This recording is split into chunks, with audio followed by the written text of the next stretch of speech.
I'm here. Hello. Can you guys hear me? Somebody let me know if you can hear me. Yes. Okay, perfect. Thank you.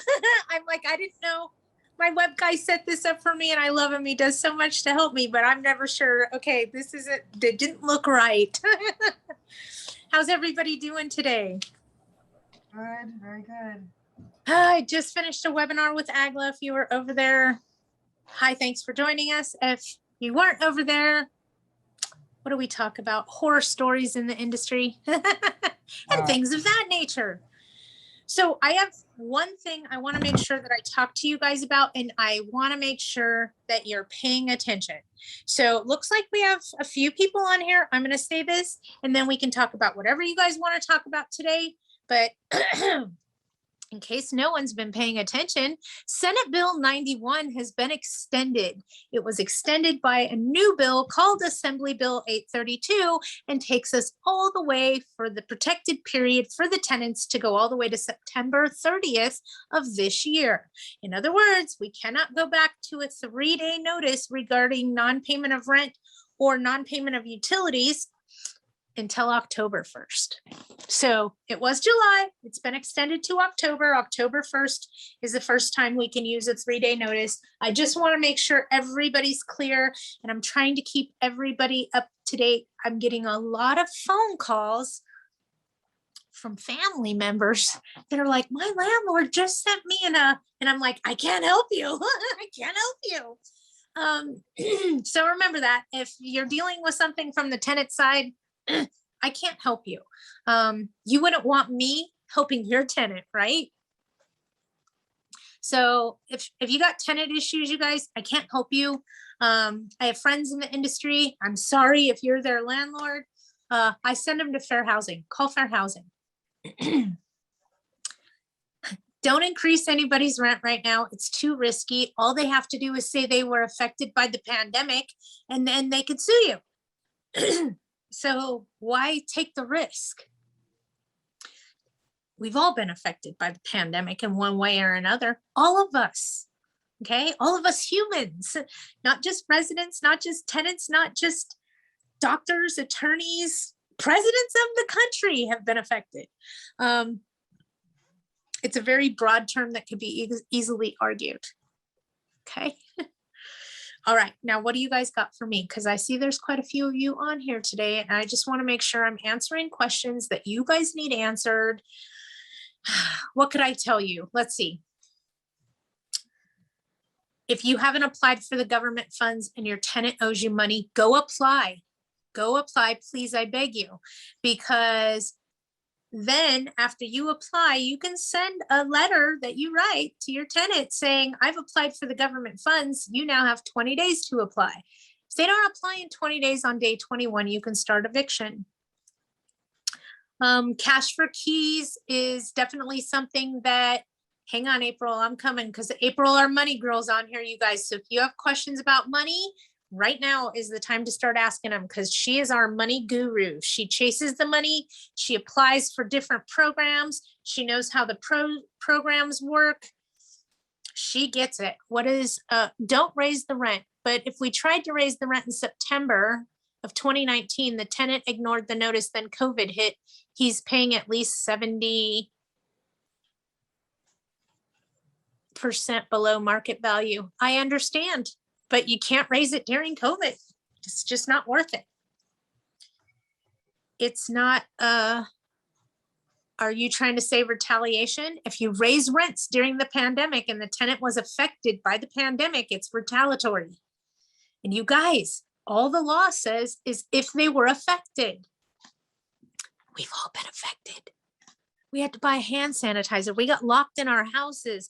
We had to wear masks to go into the bank. If my dad was alive today, he would just think we were crazy. You don't walk into the bank with a mask on. What are you thinking? I almost said something he would have said and it would have been bad. I could say ding dong. What were you thinking, ding dong? Don't walk in a bank with a mask on. You won't come back out. Okay, hold on. I see another one. But he served the notice before COVID, so I guess he's screwed. Hold on. If you raised the rent in September of 2019, the COVID protected period didn't start until March of 2020, correct? Am I wrong? No, it started March of 2020. So if you raised rent in September of 2019 and the tenant ignored the notice, that's on them. But did you legally raise the rent? That's what I'm asking. I mean, how much did you increase the rent? Did you serve a 60-day notice, a 90-day notice, a 30-day notice? Talk to me. How much did you increase and what kind of notice did you use?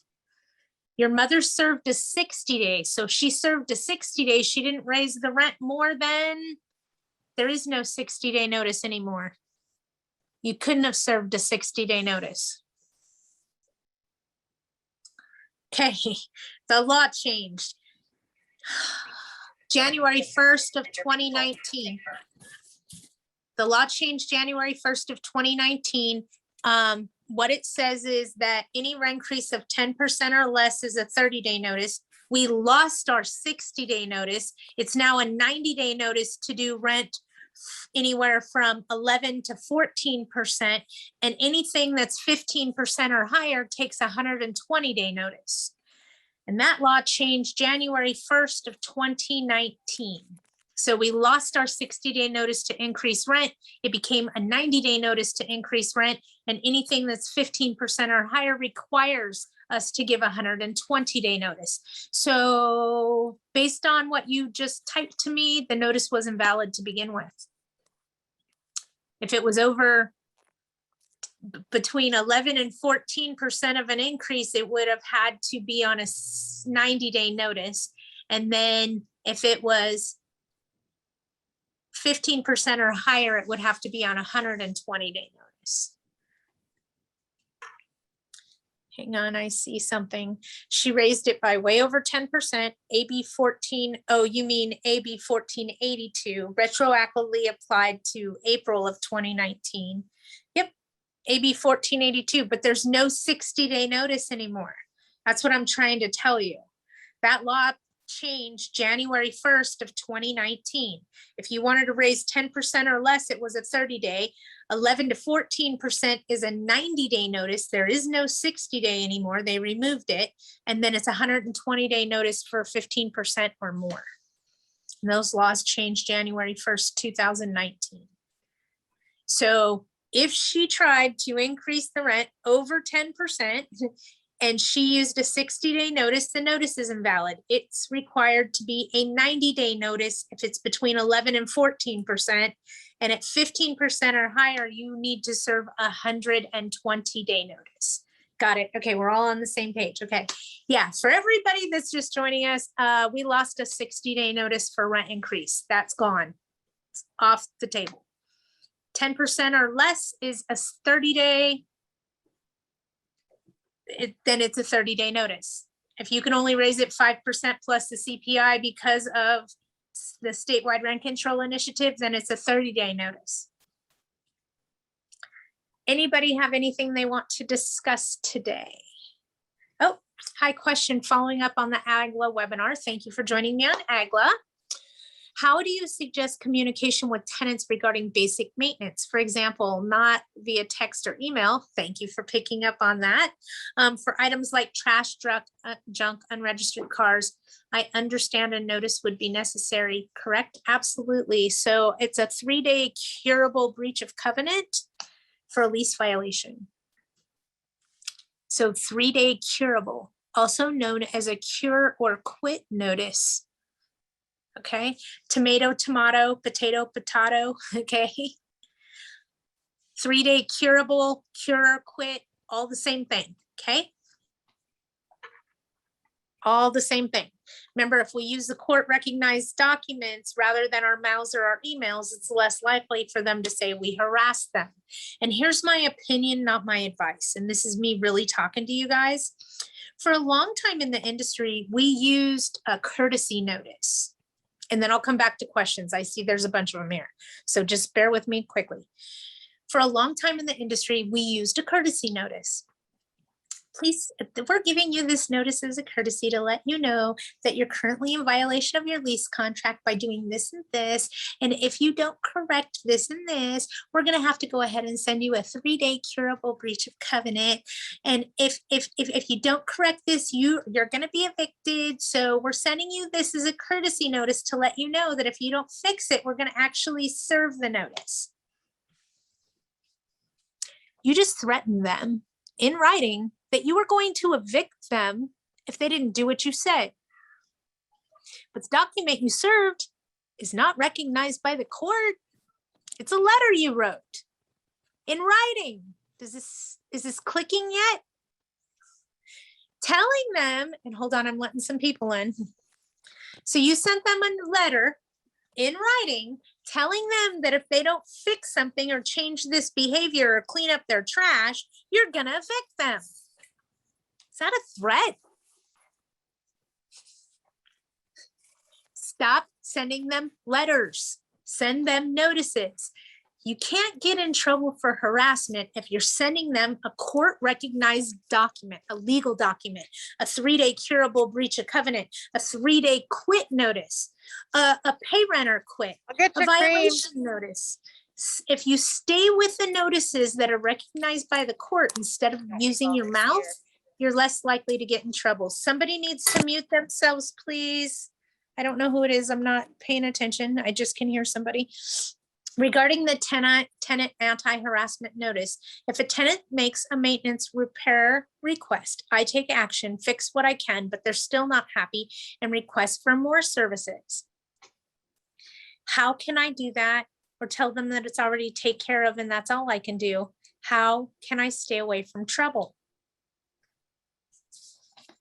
You have to fix it the way it was when you rented it to them. Example, they have a dishwasher. 5 years go by, dishwasher goes out, and you're like, the kids wash the dishes at my house, so I'm not going to fix that. After 30 days, that dishwasher becomes a habitability issue and that tenant doesn't owe rent. Think about it this way. What if I rented a house from you and it had a pool, and 5 years down the road, you said the pool's too much trouble, I'm sick of paying for it, so you fill it in with dirt. Bait and switch. You baited me in there and then you switched it. See how that worked? You need to be careful that you're maintaining what you originally told them that you would maintain. Otherwise, a judge in a court of law could say that you're not providing habitable premises. So you need to be very careful over what you're asking for when it comes to that. Somebody needs to mute themselves, please. Regarding the tenant, okay, so we answered that. How do I stay away from trouble? Use the court recognized documents. Is there a problem? Put in writing that this has been repaired. Send them a copy of the invoice and tell them, is there something else I missed? So ask them. Have them tell you, maybe there is something the workman missed. If it's been corrected and they didn't know they weren't home, they may just say, oh, thank you. So ask them, I'm sorry, I paid a workman to correct this, this, and this. Did the work not get done? I mean, keep the door open. Don't assume anything, okay, you guys? Ask questions. Can you serve a 30-day or a 90-day or 120-day notice during the last months of the lease? No, technically, you can't serve them a notice while you still have a lease in place. They're protected. So you're asking me if you can serve them a notice to increase their rent at the end of their term is how I'm seeing that play out. I'd call your legal counsel and ask them, because the way I understood it is while they're in a contract, you can't serve anything. You can't do any, but you can't serve anything. But I would definitely call and ask your legal counsel. Hi, Val. I haven't talked to you in forever, it feels like. It is day 21 today to provide the tenant reconciliation. Okay, disposition. Okay, I'm not finished and I do not have all the charges. What can I provide the tenant saying I'm late, or must I figure this out today? Okay, everybody please pay attention. because if you didn't know this, you're about to learn something. When you're doing a disposition of security deposit, you only have 21 days to have that postmarked in the mail.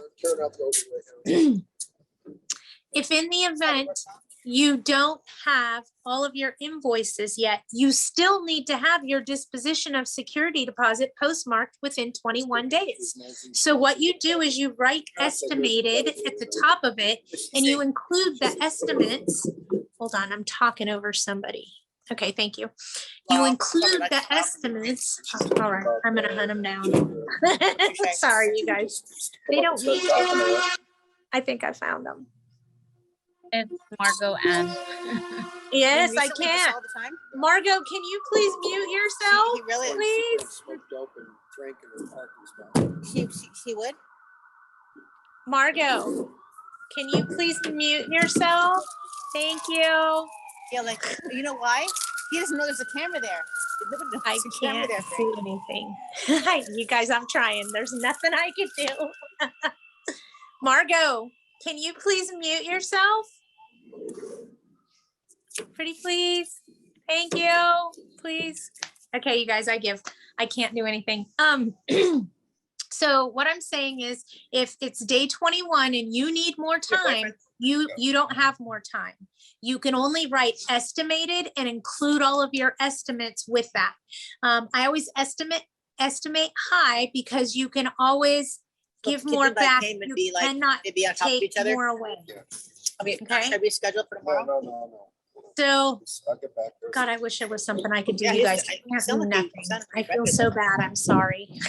When's the last time it was filmed? He goes, this is the first time. He goes, okay. It's 1956. Okay, so anyway, you can do an estimated That's just- disposition of security deposit. Make sure that the estimated is mailed within 21 days. How that works is you Go have over there. 14 days, 14 days from the day you receive the final invoice before you can do that final disposition. So if it takes 6 months for you to get all the bills, you have 6 months and 14 days to send the final disposition. So once you get the final bill, the final one, the last one, that is when you can go ahead and do the final disposition of security deposit and get that taken care of. I am going to try to do something else. I can't mute her. I tried. I tried. And God love us. We're all human. Okay, you guys, it happens, but I don't know what I can do to fix it. I've tried. I can't do anything. I'm sorry. Okay, let's go back to the chat. I saw another question from Melanie. We have a tenant who happens to be the daughter of a council person in LA. Girl, it's not so bad as the guy in LA that's running for mayor that's living in a property and not paying rent. I mean, hey, sorry. She is not the first tenant in the unit, but suddenly with the AC on there was soot coming out of the HVAC all over the new white furniture and the walls. We have corrected and cleaned and painted and had a fabric specialist treat her furniture for $1,000. But she's still unhappy with the furniture as it's changed color slightly and her custom blinds were not able to be cleaned. Now she wants us to buy all new furniture for her. She does not have renter's insurance, but what it was in her lease to do so. So what now? Are you guys ready? Are you ready to find out what you do now, Melanie? Because you're gonna love it. Melanie, here's what you do. You tell her, I'm sorry, do you have renter's insurance? Because that's what covers your personal belongings, not the landlord. So your renter's insurance is what covers your personal belongings. We put that in your rental contract. If you chose not to get renter's insurance to cover your personal belongings, that's on you. Okay, Margot, got it? The landlord is not responsible for the tenant's personal belongings. That's what renter's insurance is for, and that's why we suggest you get it. They're not responsible. Could we talk to an attorney and see what they say? I would highly recommend it. But it all is going to depend on what your rental contract says. So you can let more people in. Hands down, not a problem. And mine's not gonna go to the pool at the club Sunday to And Saturday you this can week. go from there. I can't do anything, you guys. I'm Okay, I'm gonna do trying. it. Oh, wait, don't I have to think I come. found the I'll thing take I care can of do it. Who is it? I got this far and now I can't see who it is. Mute. It's good yesterday. Surprisingly. I found Corn her. was good. It really mimicked chicken. Oh, I did it. Are you guys impressed? I'm all proud of myself. Sorry, blonde, and I figured it out. Yes. Sorry. And it's not their fault, you guys. We've all done it. Okay, it happens. Don't get mad at anybody. We're only human. Okay. I figured it out. Okay. I feel like I conquered the world right now. Yeehaw. I know how to mute somebody. Took me all of 20 minutes to figure it out, but hey. Thank goodness they weren't showing things that were inappropriate, right? That would have been much worse. Now I know how to do it. All right. So, err on the side of caution. Don't do any rent increases. It looks like it's going to be October until we get all of our rights back. Apply for the money. If I could tell you this, I'd tell you 100 times. Apply for the government money. I know in the beginning we're like, participate in a government program. I'm not sure about this. I'm telling you, go apply for the government money. If you have a tenant that owes you money just this month, go apply for the money. Go apply for the money, go apply for the money, go apply for the money. And the reason that I'm telling you to go get that money is the chances of you being able to collect that from a tenant down the road. Okay, go after the government money right now. Right now, it's the quickest, easiest fix to the whole shenanigans. I almost said something else. The whole pile of steaming loveliness. Okay. Okay, keep talking about that dirty HVAC unit. I have a similar situation. I'm gonna sell, but the HVAC puts out dirt. Okay, so let me share a little story with you guys, okay? Try not to laugh too hard. Oh God, what year was that? 2007? 2007. I rented a house for a year and a half, roughly. I was paying top market value. It sucked. It was right before the real estate market crashed. It was a brand new house, brand new construction. Nobody ever lived in it. I was the first. So moving from Big Bear to the high desert, I didn't utilize the heater much. I was still accustomed to Big Bear weather. Makes sense? Yes, I was one of those people that could shovel snow in a t-shirt. Why? Because I acclimated to my environment. Moving from the mountains to the desert, I didn't use the heater for the first year. And when I went to go turn the heater on, this black soot came out of it. It went all over everything I owned. We were blowing it out of our noses, like gross black soot out of our nose, which meant I'm inhaling it. Okay. And it reminded me of, for those of us women that wear eyeliner, sometimes we blow our nose and we get a little bit of eye makeup in our tissue. I'll leave it at that. This was not that. This was that on steroids. Okay. I was blowing my nose and black soot was coming out. And I'm like, I don't know what's going on here. So I actually called the gas company. You know, I'm done playing with you, landlord. Here's what I found out. The reason that black soot was blowing all over my house was because I was on propane there where I was living. It was a propane and they put in a gas heater. So it was not plumbed, if you will, for natural. It was plumbed for natural gas, yet it had propane running through it, which caused it to malfunction. There's supposed to be some kind of safety on there that's supposed to trigger.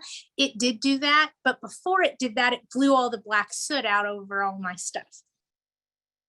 Regardless to say, I didn't pay rent until they fixed it, and they let me know they weren't fixing it. They were going to let the house foreclose.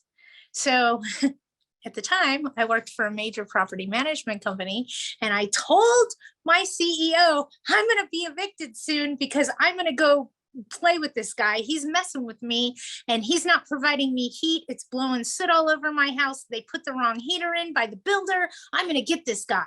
And my boss said something to me very calmly. He said, how do I explain to our homeowners that their property manager has been evicted?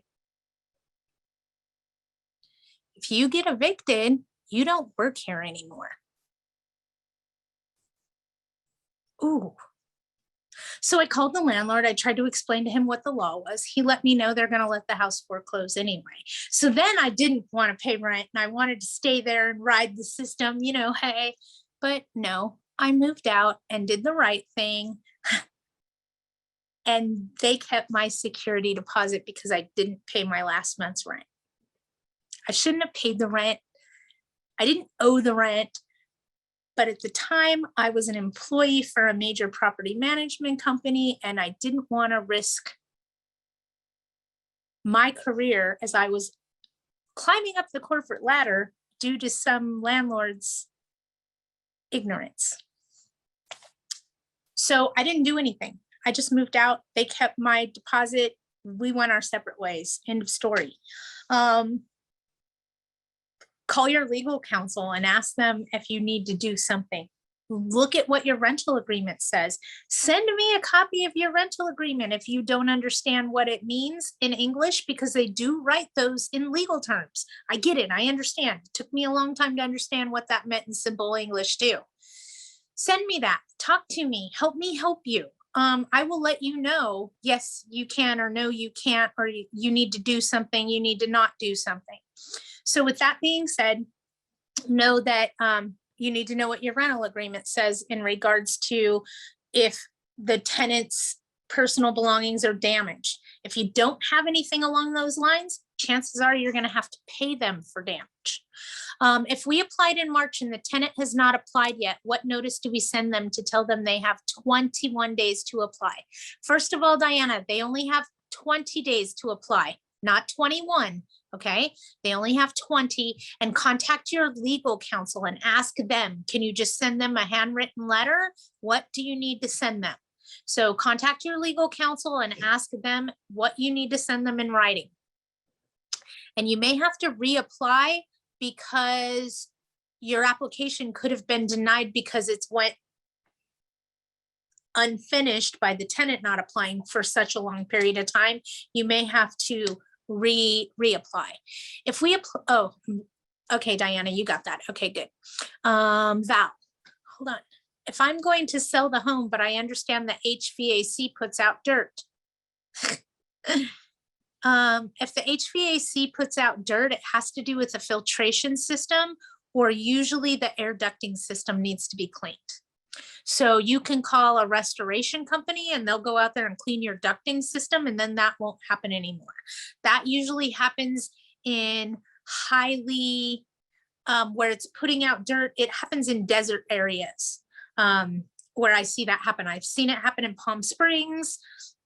I've seen it happen in other places, but usually the HVAC system, the ducting needs to be cleared out. Usually, but I would call your HVAC people and see what they say in regards to it, because a lot of times you can make it happen by going that route. Okay, Surrey. A hoarder in an RSO apartment states we don't see roaches. Oh, wait, somebody else added something. Hold on. We don't see roaches. And why do you want to use pest control? Do I need to see pests, flies are congregating at the door? Do a 24-hour notice to enter and see if they go in. We don't care if the tenant sees roaches or not. You need, is this in a multifamily community, Surrey? Yes. Yes. Okay. do your 24-hour notice and go in. If they don't let you in, that's where your legalities start. Okay, If you have a provision in your rental contract saying that you're gonna periodically do pest control, then they've already agreed to it when they sign that document. So what I you need to, have document because they've been living there forever. okay. Then I would serve a 24-hour notice to enter for the exterminator to come through to do Okay. necessary or agreed upon repairs. If they won't let you in to do necessary or agreed upon repairs, contact your legal counsel and see what you can do. Let them know about the problem with the flies that are congregating in front of the door. Do you have neighboring residents complaining about smells, about odors? But my thing Yeah. is get in there. Some tenants, and they've done a study that like 49% of all the tenants that are delinquent in the state of California right now are manipulating the system to their advantage. Period. End of report. I've seen tenants working at the law firm that have smeared peanut butter inside their cupboards, trying to attract rats and vermin so that they don't owe them rent. Okay, I've seen it all, guys. Believe it or not. Wow. So you do have that option, but that's how I would correct it, is start with a 24-hour notice. Got it. Okay, and value of an HVAC that puts out dirt. What about the tenant that has sit on their new white couch, etc.? Said it's on the tenant, not on the landlord. Yet maybe she doesn't need to pay rent until HVAC is fixed. It depends. Heat is always a habitability issue, always. So if you have no heat, you got to fix that. No rent owed. If you have no AC, then you need to contact the city that you live in, code enforcement, and ask them if air conditioning is a habitability issue. That's what's going to tell you whether you got to fix that yesterday or you can wait till tomorrow. Okay. So as far as the stuff that is on their personal belongings, was there a paragraph in your rental contract telling them that they should get renter's insurance to cover their personal belongings, and that the landlord does not cover their personal belongings? They need insurance for that.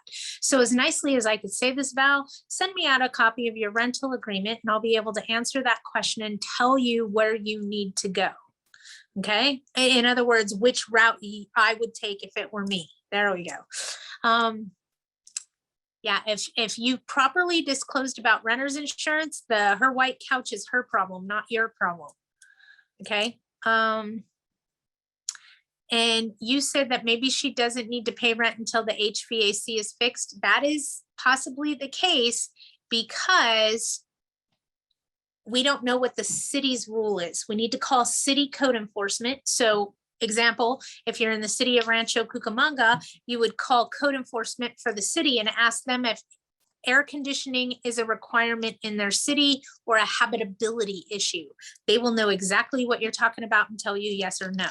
I know in a lot of areas, AC is a habitability issue. I could tell you right now it is in the city of Barstow, in the city of Lancaster, and more cities are starting to add this as AC as a habitability issue. We will also see this, and I don't mean to be a jerk, but I'm trying to get you guys to think outside of the building, not outside of the box.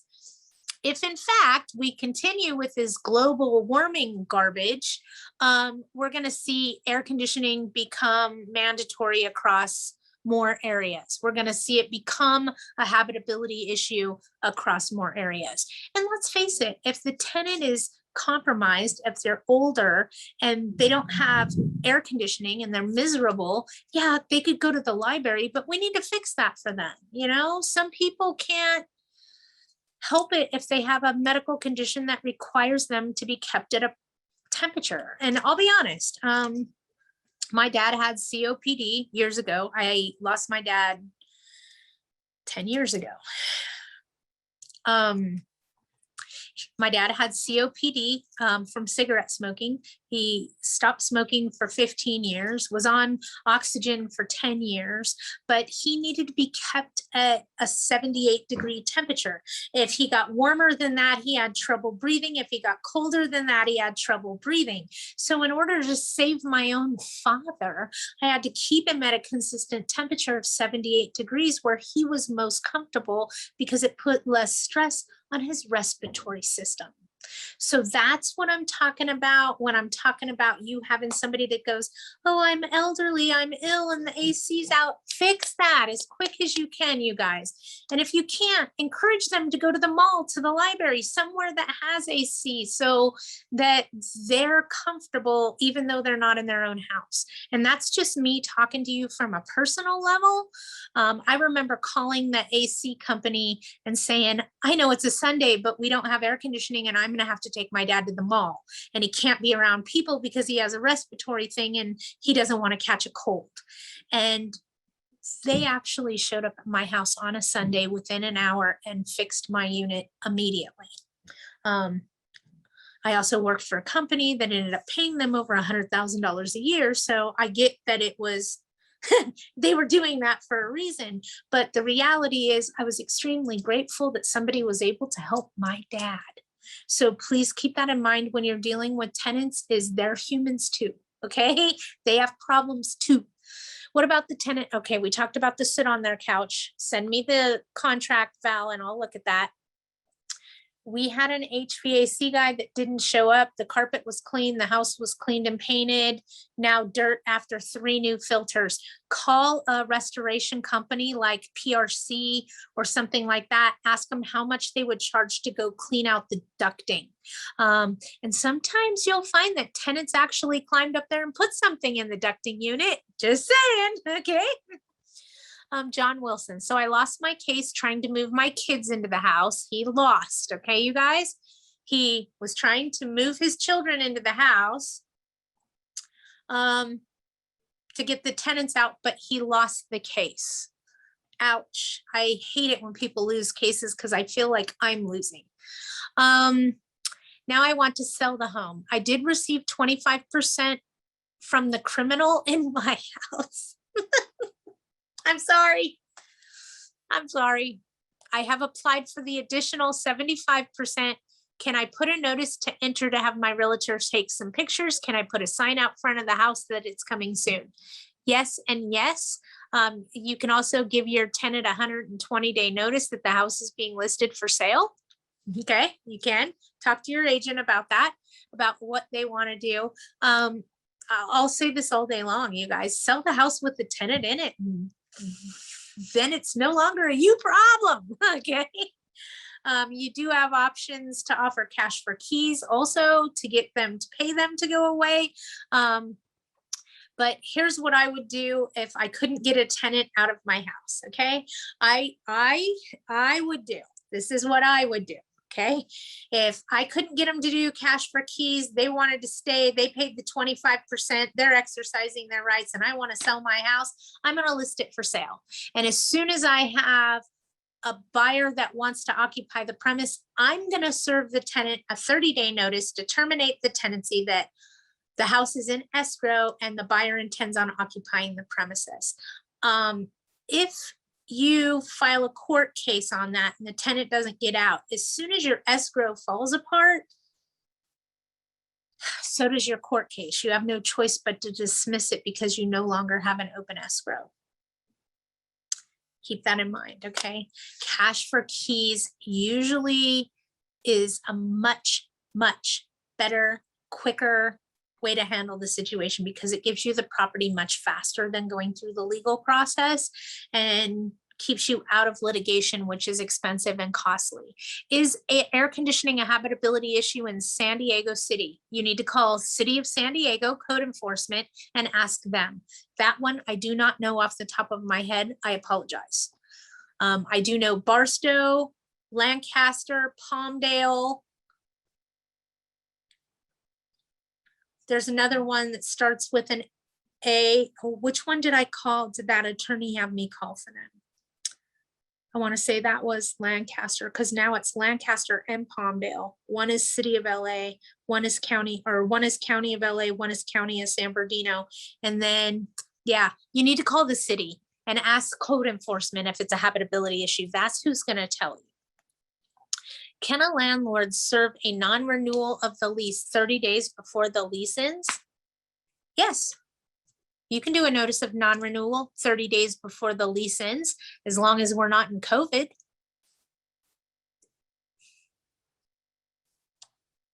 So if they're protected by COVID and the lease ends during the COVID protected period, you can't do it. I had a tenant that lived in a unit from May 1st of 20 to June 30th of 2021. So 1 year and 1 month. Okay, that's what I got out of that. That paid rent by personal check and never requested a receipt for the rent. Okay. I sent the security deposit refund form and estimates for the cleaning and carpet cleaning. She's now requesting receipts for all of the rent paid while she lived there. Why? And I stopped right there dead in my tracks. I don't know if you guys can see my face. Let me turn that off. Why? Why do they want receipts? Why? Do you have a certificate of occupancy on your house? Is this an accessory dwelling unit? I mean, I got a lot of questions for you right at hello, because my question immediately goes to, what's the tenant need that for? What are they trying to do? Ugh. Make sense? I'm squeezing my cheeks with you. So Anna, let's figure out why, number one. And I got a lot of questions, but let me keep reading. Can I require her to put a request in writing for the receipts and the addresses where she'd like me to send it? Also, do I have to list each month for the payments, or can I lump it all some? Here becomes my question. Why not just send her a copy of her ledger? Why a receipt for each month's rent? The ledger shows that it's paid. Sorry, keep it simple, stupid, is what my daddy always said. So why handwrite all those receipts? Because we've never done that at the management company either. If you're not standing in front of me requesting a receipt, we don't write one, but I'd be more than happy to give you a copy of your ledger that shows your receipt was paid on that day, or your rent was paid on that day. So the ledger, the accounting ledger, would act as a receipt rather than you handwriting 11 months, no, 12, 13 months of rent receipts. Just give them a copy of the ledger. They most likely want to be able to show somebody else, yes, I paid my rent on time the entire time I lived there, or I paid my rent the entire time of the pandemic, because nobody can ask that. Okay, remember, we can't ask if they paid rent during the pandemic. So what a landlord may want to do is see the receipt that they paid through the pandemic. Okay, makes sense? Remember, you can't ask if they paid their rent through the pandemic to their landlord, but you could ask them to provide rent receipts. So it may be their way of proving to their new prospective landlord that they paid their rent that time. I'm just saying it. That may be why. I don't know why, but I'd offer a copy of the ledger. That's what I would offer. And not receipts. I see Val again. Let's go get you taken care of. Yes, I have provided a statement of rent paid so they could prove to another landlord they paid me on time. Perfect. You could do that. Ledger does the same thing, you guys. Yeah, use a statement. Ask them if it's sufficient. Okay, that's the key, you guys. Ask them if it'll work. I'm saying, yeah, it'll work all day long, but I don't know what they need it for. Makes sense? If they want more details, then I have more questions. Like, I'm sorry, we don't write handwritten receipts unless you're standing in front of us with a rent check. Because you chose to pay online, we wouldn't have done that anyway. Your receipt is a copy of your ledger. That proves you paid me. Keep it simple. Anybody have anything else? I almost did this live from wine country today. I spent the last 2 days in Napa Valley with Agla. If you were on the AGLA webinar today, I know you heard Dan say that there's going to be a lot more of me going along with AGLA. It looks like I'm going to be teaching more of their classes and becoming more involved with the Apartment Association of Greater Los Angeles. So yay to me. But you guys will see me a lot more involved with AGLA type events, just so you know. And I think it's great because what I'm trying to do with AGLA is work out a deal where Widget's Way members get a discount with AGLA. I'm trying, you guys. I'm really trying this one hard. So I'm trying. All right, I see something coming from Melanie. Let's see if I can answer or whatever she has. I thought we were obligated to give rent receipts. You are if they're standing in front of you. If they, correct. So what, slow down. Help me help you guys, okay? If your company policy is to only write a rent receipt if the tenant is standing there in front of you to tendering payment, when payment is tendered, okay? Otherwise, a copy of their ledger should be sufficient. I'd have people come in 4 days later and go, I need a rent receipt. I'm sorry, I can't write you a rent receipt. Why? Because you weren't standing here tendering payment at the time the receipt, you weren't tendering payment at that time. You dropped it in the Dropbox. So we don't hand write a receipt for every piece of rent that comes in here, but I would be more than happy to give you your ledger, which shows what day that rent was received. Okay, work harder, no, work smarter, not harder. If you don't have to, because we wouldn't handwrite somebody a receipt 5 days after the fact, 10 days after the fact. No, here's a copy of your ledger, hit print, here you go. There's your receipt. See, there's your rent check. It's entered there with your check number and everything. And look, we even applied it to your account. Your balance is 0. We're good.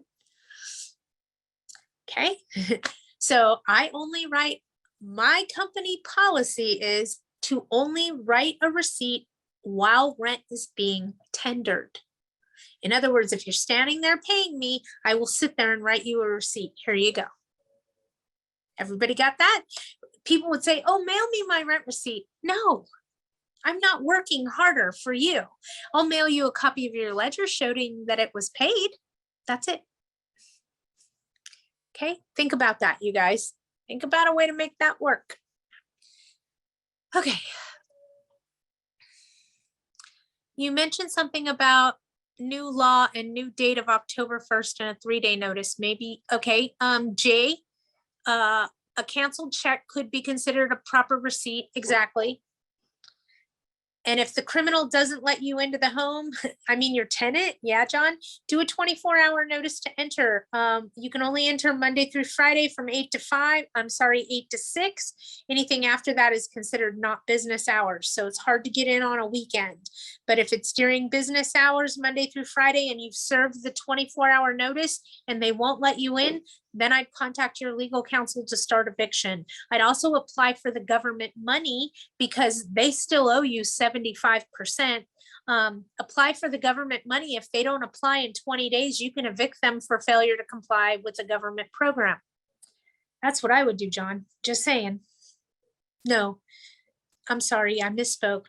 Yes, I would, if they've paid you the 25%, I'd go apply for the government money and then give them the notification that they have 20 days to apply. And if they don't apply in 20 days, start eviction on day 21.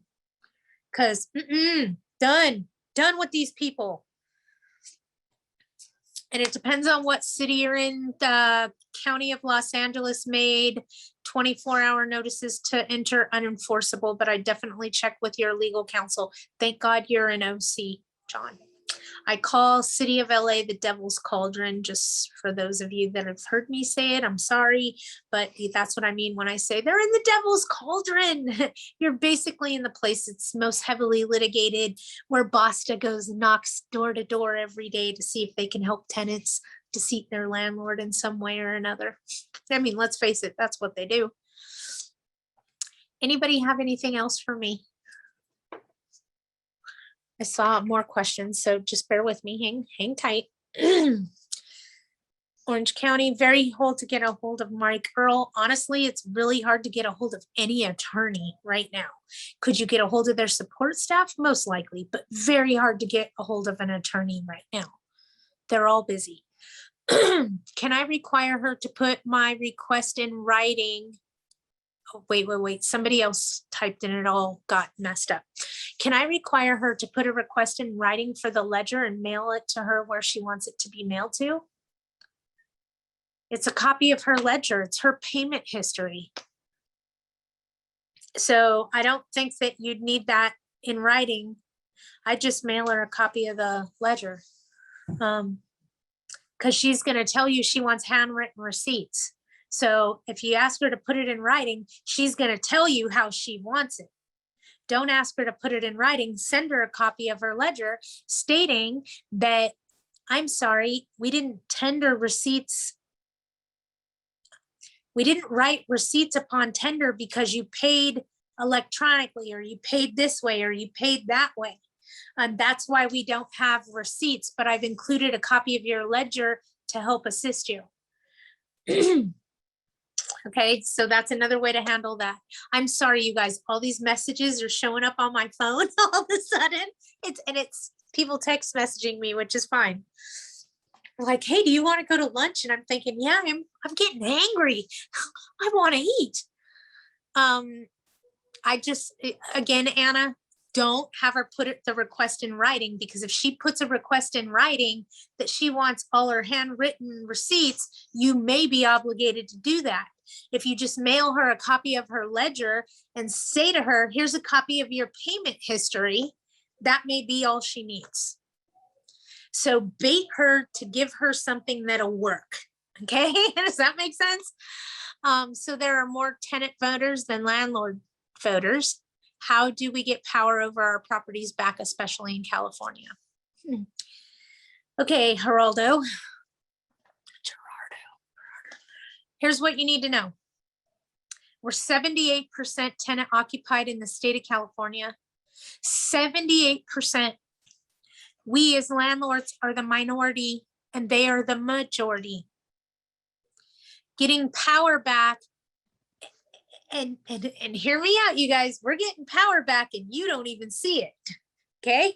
You're like, what are you talking about, Patty? Here, help me help you. New law came out. It currently affects low-income housing, tax credit properties. Okay? Tenants have requested that we report their payment history to the credit bureau. Are you paying attention? Is this thing on? I have my mic right here, is why I did that. I know it. I just realized when I did it, it might have looked funny. Here's the thing. If tenants now want us to report to them so that they can show and rebuild their credit, especially in low-income housing, and this continues to evolve and take off, then we may be able to do it on all housing. If tenants keep insisting, going, yeah, it boosted my FICO score. Yes, I was able to show a landlord that I pay my rent on time. It was on my credit report. Don't you think we should treat all Americans and Californians equal? And instead of just doing it for low-income housing, we should do it for everybody? Because I know there's some credit reports I'd like to attack with slow payers, no payers, etc. So just wait. I see what's happening, and what that's going to do is they can't say, oh, we only report for low-income housing on credit reports. That's discriminatory.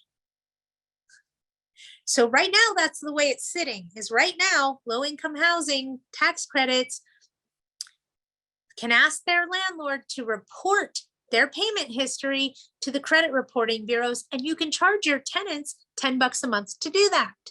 It's only going to be a matter of time before that law is going to be applied to everybody. Either that or it's going to disappear altogether. So watch for it. It's going to make a change. It's coming. It's a matter of when, not if. What is the importance of using the term disposition versus reconciliation of security deposit? Because it's not a reconciliation, it's a disposition. It's a statement of facts. Okay. Whew, lots of questions come in. So it is a disposition of security deposit. I call it a dispo for short. It's not a reconciliation. Okay, it's a disposition, and I just call it a dispo.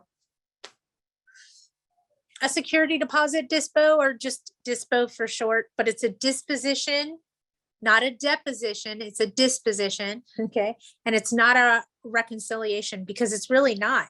A reconciliation can't be used as the basis in a lawsuit in the event they owe you money, but a disposition can. There, now you ask me. There you go. I would go with those lines, but let's call it a disposition because that's what the courts recognize it as. The same tenant with the soot on her furniture says she can hear the tenant's footsteps above her in the living area. The tenant above just contacted me to say she's confrontational and he now feels uncomfortable. He didn't have an issue with the previous tenant apparently, but they left a disaster zone and owed over $8,000. Ouch. You can serve a 3-day curable breach of covenant. If there's gonna be footsteps. Unfortunately, welcome to apartment living. You're going to be able to hear your neighbors from time to time. It's part of what happens in an apartment. And if she's confronting residents directly, then you need to serve her with a 3-day curable breach of covenant for disrupting the right of quiet enjoyment. By her confronting the tenant directly, or the, how do I say this? If I'm being irritated by the tenant above me, okay, and I go up there and confront them, I bypassed you. Now what I'm doing is affecting the right of quiet enjoyment for neighboring residents. So I'm the violator by going and confronting other residents. I'm affecting the right to quiet enjoyment by messing with them. So they need a notice. If they have a problem, they need to come to you. They are not to go handle it themselves. Okay, that's not how this works. So keep that in mind, is they need to come to you. So I do a 3-day curable breach of covenant that she's affecting the right of quiet enjoyment by neighboring residents, because on this date at this time, she confronted this tenant about this. And I get that he feels uncomfortable. He didn't want to have an issue. I get it. But now she needs to be served a notice because she's trying to play the law and she's not the law. Okay. City of LA, I'm sorry. Built in 2003. I'm sorry. Non-registered office room, tenant I inherited. Non-registered office room, psychopath, druggy, violent, hasn't paid since 2017, ignored 60 days. Etc. Talking, no signed written agreement to use his office or storage only. Nuisance, junk in common walkways, smoke, etc. Cash for keys didn't work. Can I do another 3-day? How do I evict? Contact your legal counsel. You should be able to do a series of 3-day curable breach of covenants and then follow it with a 3-day to quit. And evict after you have that in order, or they may have another way for you to attack. I wouldn't worry about having to pay his money back because he hasn't paid you the whole time he's lived there. He's basically squattering. He's ignored 60 days, blah, blah, blah. Call your attorney. Call your attorney because you're in LA. Okay. You may want to oh, you said cash for keys didn't work. Yeah. Contact your attorney, go on the nuisance part of it. But he shouldn't be there. He's a druggie, he's violent, he hasn't paid. You just want him gone. If there's police reports and things of that, you may be able to get him out of there faster. Do I need to let the criminal I intend to put a for sale sign on the front yard? No, you can tell them that you're gonna list the house for sale. There's not a whole lot they can do about that. They can make it extremely difficult and not do showings. You could then evict them for not showing the property because you're in Orange County, right? So in Orange County, if they failure to allow entry, that's cause for you to evict. If they won't allow anybody in there, that's a reason you can evict them. So rather than go trying to get possession, I'd do it based on the fact that they won't allow showing, or they won't allow to show the home to prospective purchasers. That's all within your right as a landlord, and you can evict them for that. Val, call fast evict, or you can call your legal counsel. I worked there for 5 years, so I'm partial to them just because I know how they function. But I get mad at them too because they're legal counsel. I'm just saying, okay? My tenant is complaining about rusty water coming from the kitchen faucet, and she is trying to blame the aerators. Aerators. I said it wrong. I'm so embarrassed. Aerator. Okay. I went to her apartment and checked the aerators, and they are fine. The water runs for about 4 to 5 seconds, then clears up. I don't see a problem here, but she's being persistent, and I don't feel like there's anything I need to do, but I didn't want to violate anti-harassment.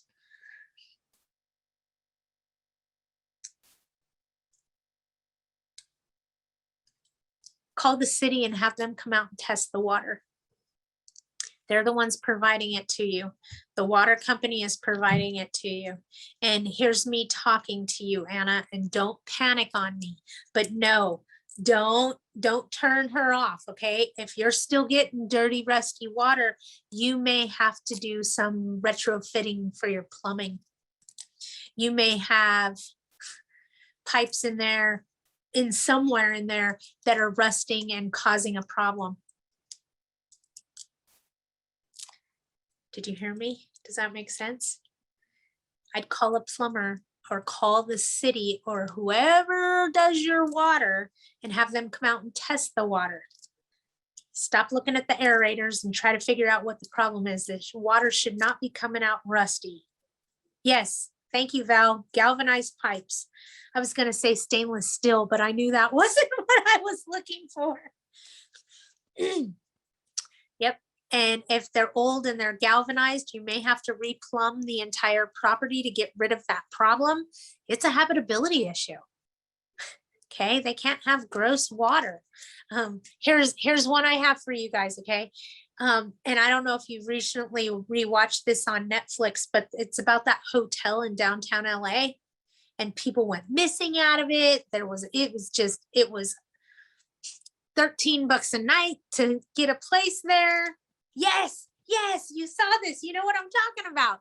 There was somebody that died or was murdered, we don't know, in the water tank in the hotel, and it ran like rusty water into them for months before they figured out there was a dead body in the water tank. Okay, so I am call the water company. We don't want to assume it's one thing and have it be something totally different and it be a bigger problem. So again, please call the water company, have them come test the water, have them explain to you why this is happening. But for the most part, you're probably going to have to replumb the property. Just saying. Because would you drink that? Would you take a bath in it? Would you bathe your children in it? Just saying. If you wouldn't do it, how do you expect them to? Okay. It's all I'm trying to put in your heads. Because honestly, if you start thinking that way, you'll have a lot less lawsuits in your life, believe it or not. Believe it or not, you will, because it just changes your thinking and your perspective. I saw something else. Does insurance cover repiping since we have a high deductible? I've never made a claim, but I have a similar leaky pipe situation. Contact your insurance carrier and ask them. In other words, I don't know. I don't know what your policy says. You could also, don't make me giggle. You could also try getting a home warranty, or if you had a home warranty in place and then this became a problem, your home warranty would most likely cover those expenses.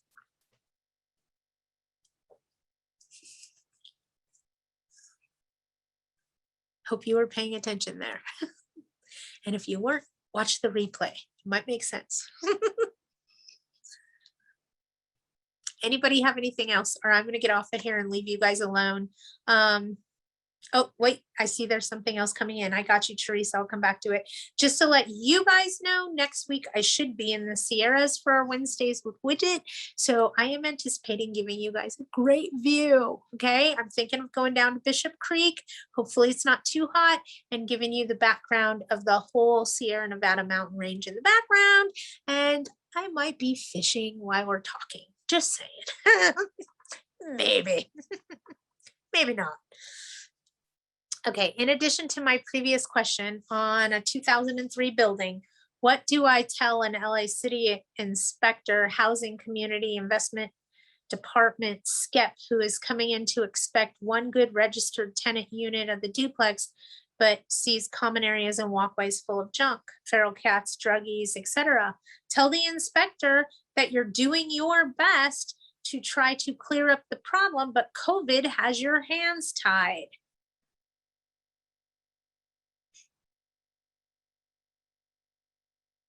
Does that make sense, Teresa? Look at it this way.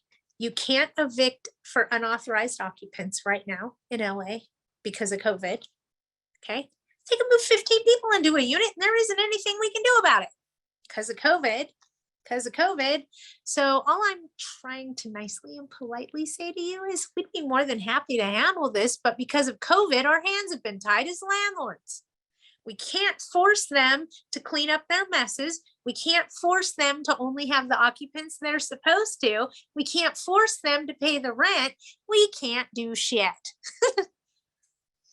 So flip the card, honey, and tell them because of COVID and the anti-harassment laws, you can't do anything right now, but you're trying. And if they have suggestion, you'd be more than happy to take it.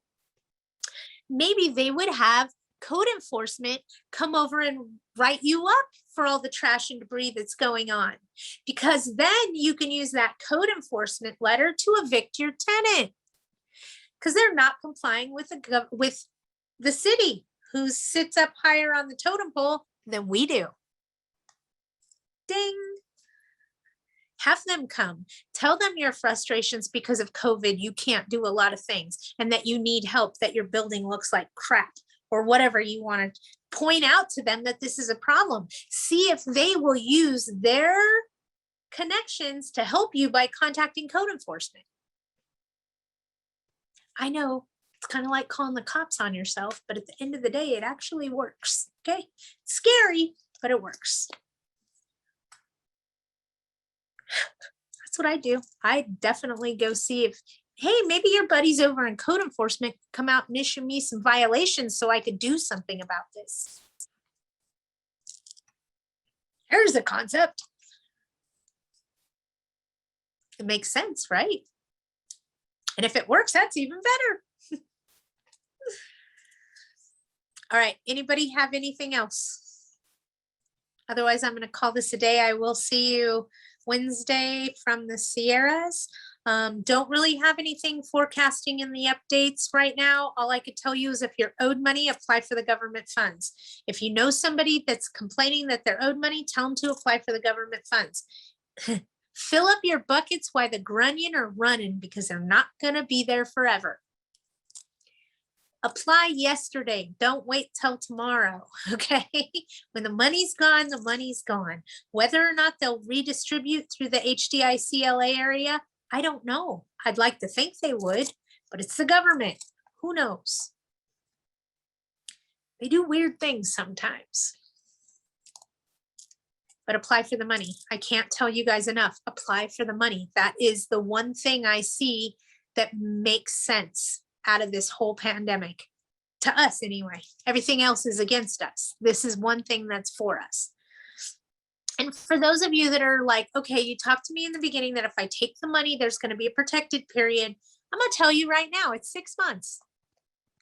If you take the COVID rent relief funds, you can't evict without cause for 6 months. You can't do that anyway because the County of Los Angeles adds 6 months of protections after the protected period is ended. So don't fear it anymore. Your hands are tied anyway. Well, at least till April Fool's Day. Don't make me laugh too hard. I've done the math. I figured it out.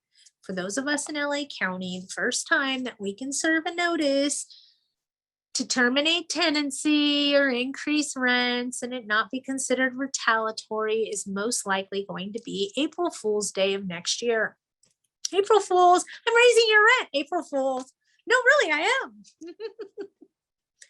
I just thought it was a rather humorous day to give to owners of here's where you can go back to business as normal. I'm still wondering if Murphy's Law is going to show up on April Fool's Day and take my words out of my mouth. But for LA County folks, that's what we're looking at, just so you know. Not good. All right, hang in there, apply for the money. I can't encourage you enough. I know April's been extremely successful on getting money and helping tenants even apply and fill out their portion. If you have one that won't apply, we have a law that's helping us now. Call your attorney. They have 20 days to apply. You can evict them on day 21 if they don't. So there is light at the end of the tunnel, folks. I'm getting excited because it means we get our life back. And hopefully we can all start to recover from this. And who knows if the Delta variant's going to shut us down again. We just don't know.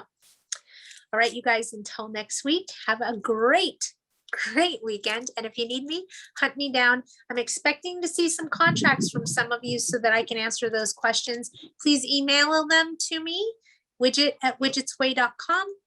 And I'd be more than happy to look at those. Also, please remind me what I'm looking for in the contract because I am blunt. I have already forgotten. I'd have to go back and watch the video before I email you back. So just tell me, hey, we're looking for this clause or that clause, or do I have to pay for this or that, or whatever it is that we're concerned about. Do that. Send me your contracts. I'd be more than happy to give you my opinion, not a legal opinion, my opinion on what your options are, but you can always contact your legal counsel. You guys have a wonderful, wonderful week. Like I said, next week, I will be coming to you live from the Sierra Nevada mountain range. Might even be doing some fishing, folks. And then I have a couple of very interesting webinar ideas for the end of this month. So definitely stay tuned. We should find them extremely informative.